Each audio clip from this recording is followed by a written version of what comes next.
When me and my friends get together, one of our favorite things to do is play Mario Kart.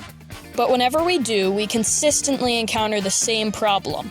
I always win. Now, normally this wouldn't be a bad thing, but I dump so many more hours into this game than any of my friends, so I'm usually over half a lap in front of them. This makes the game less fun for all of us. We've tried having me wait at the starting line to keep the game more fair, but this actually creates more problems than it solves, because then I get bullet bills and blue shells and end up farther ahead than I would be otherwise. I've also tried using a Joy-Con half while my friends get Pro controllers, but anyone who has played Mario Kart with a single Joy-Con knows that this is just not fun. But then I had an idea. What if I use the worst cart, wheels, and glider? That could work. But with so many different possible combinations, how do you find out which one is the worst? What about trying every single cart, wheels, and glider combination? There are 41 cart bodies, 22 wheels, and 15 gliders. This gives you 13,530 possible combinations, giving about 75 seconds to complete a test. Averages out to about 16,912 hours, or nearly 2 years straight of testing. That's just a little too much time. If I spent my entire life playing Mario Kart, when would I be able to get destroyed in Smash Ultimate? Luckily, I don't need to test every single possible combination. I just need to find out which body is the worst, which wheels are the worst, and which glider is the worst. Put them together, and bam, worst cart possible. That is still a huge amount of time, though. But I realized something. Some of the parts have the exact same stats, so I don't have to test all 15 gliders, for example. I can just test one of each of the 4 stat types. This changes the prior 13,530 tests to just 27. A bit of a difference. When I run the tests, I want to make sure that I find a course that takes every factor into account. For this, I picked Mario Kart Stadium, because it has a glider section, an anti-gravity section, a good amount of driftable corners, and it is short. I will also only be doing 1 lap, so I won't have to spend too much time on this. At the beginning, I won't be using the starting boost so that acceleration, a very important stat, can be taken into account. I will be doing the tests in time trials so that there is no random elements like items. I also won't be using any mushrooms and will do 3 tests for each to give room for error.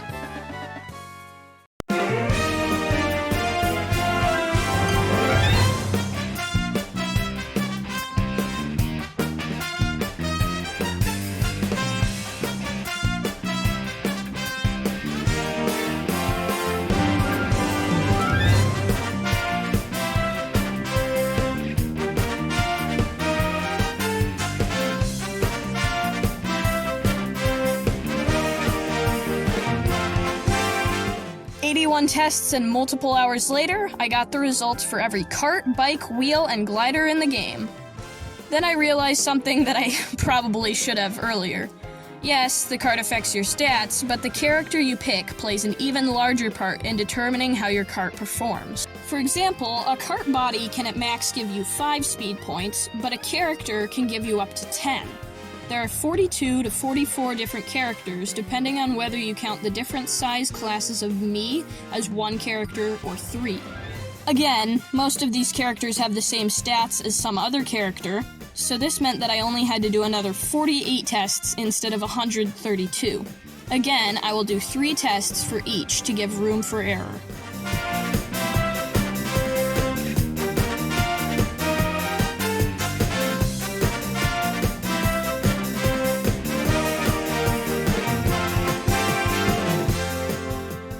After another couple hours, I have the final results, and I am partially insane from listening to that music for the last 5 hours. Anyway, I won't be going into full detail of all the tests I ran because that would take literal ages. But there's a problem. I don't think acceleration influenced the final outcome as much as it needs to. Let me explain why acceleration is so important real quick. Every time you get hit by an item, acceleration comes into play. The less acceleration you have, the longer it takes for you to recover and get back up to full speed. The difference in time it takes to go from 0 to full speed is only a few seconds.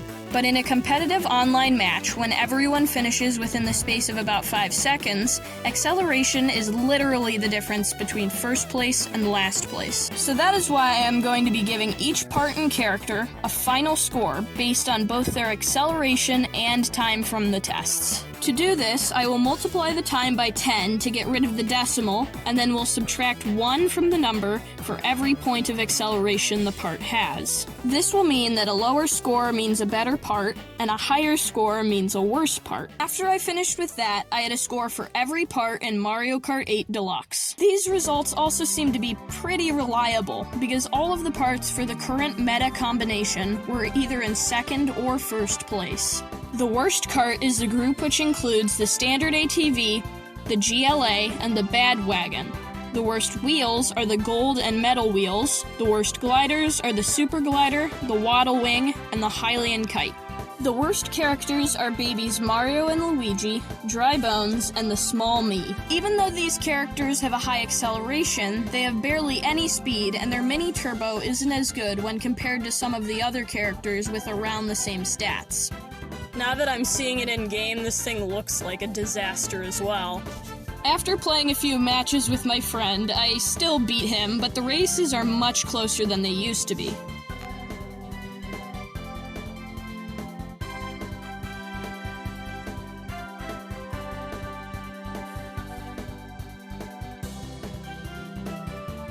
I also tried to see if I could win an online match with this. That was a bad idea. It took a long time, like a really long time. Like a really, really long time. Well, mission accomplished, I guess.